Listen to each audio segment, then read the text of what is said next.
स्थापना ही आता करण्यात येणार आहे। राज्य सरकारकडून आर्थिक स्थिरता आणण्यासाठी नवी स्वतंत्र अशी कंपनी उभारण्यात येणार आहे। महा ARC लिमिटेड नावाच्या या कंपनीची स्थापना करण्यात येणार आहे।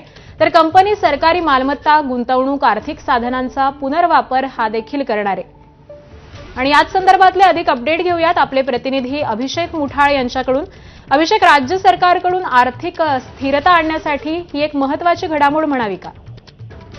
नक्कीच ज्या प्रकारे आपल्याला बँका किंवा NBFCs ह्या काम करताना पाहायला मिळतात त्याच प्रकारे ॲसेट रिकन्स्ट्रक्शन कंपनी ही राज्य सरकारकडून स्थापन करण्यात आलेली आहे आणि एकूणच मालमत्ता आणि कर्ज व्यवस्थापनासाठी ही स्वतंत्र कंपनी काम करताना आपल्याला पाहायला मिळेल। एकूणच राज्य सरकारच्या मोठ्या प्रमाणात मालमत्ता असतात, गुंतवणूक आहे, आर्थिक साधनांचा पुनर्वापर आणि पुनर्रचना जी आहे ती या माध्यमातून आपल्याला होताना पाहायला मिळणार आहे। एकूणच मालमत्तेचा अधिक चांगला आर्थिक उपयोग करण्यासाठी ही कंपनी मध्यस्थी करणार आहे आणि त्याचं व्यवस्थापन देखील आपल्याला होताना पाहायला मिळणार आहे। प्रामुख्यानं अनेक मालमत्ता आणि आर्थिक साधनं ही निष्क्रिय आपल्याला राज्य सरकारच्या पाहायला मिळतात आणि त्याचा उपयोग तो मोठ्या कमी प्रमाणात केला जातो। त्यामुळे सरकारला एकूणच जे संसाधनावरनं अपेक्षित परतावा आहे तो मिळत नाही आणि त्यामुळे त्यामार्फत कुठेतरी विनियोजन करण्याचं राज्य सरकारचं एकूणच या संदर्भात आपल्याला निर्णय पाहायला मिळतोय।